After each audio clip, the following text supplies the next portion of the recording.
My people and I were seeking shelter from all the poisonous mushrooms that were quickly covering the world. We found a safe place of land, but it wasn't a piece of land. It was actually a kaiju.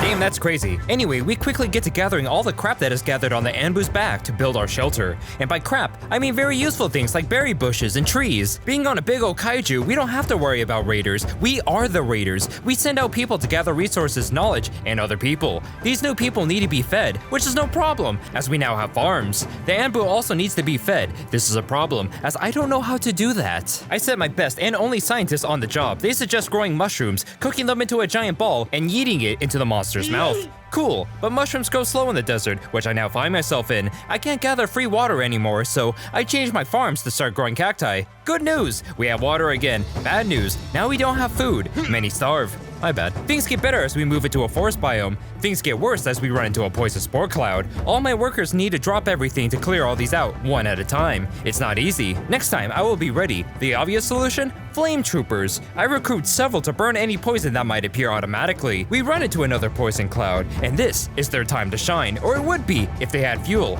I don't know how to make fuel. I didn't realize this until after the corruption began to spread. I tell everyone to destroy them, but they are now sick and slow. The corruption gets in my berry bushes, destroying them. Now they are sick and starving. Things aren't looking good, but we can recover. That's when the kaiju decides to fall asleep, lowering the whole village into the poison below. While we're barely surviving, I would yell at him to wake up, but the guy who mans the loudspeaker is dead. The poison goes completely out of control, covering the rest of my crops. I can't clear it out fast enough because my workers are dying. I can't cure my workers because the doctors are dead. I death spiral. My final worker starves, and the kaiju is cured of his human infection.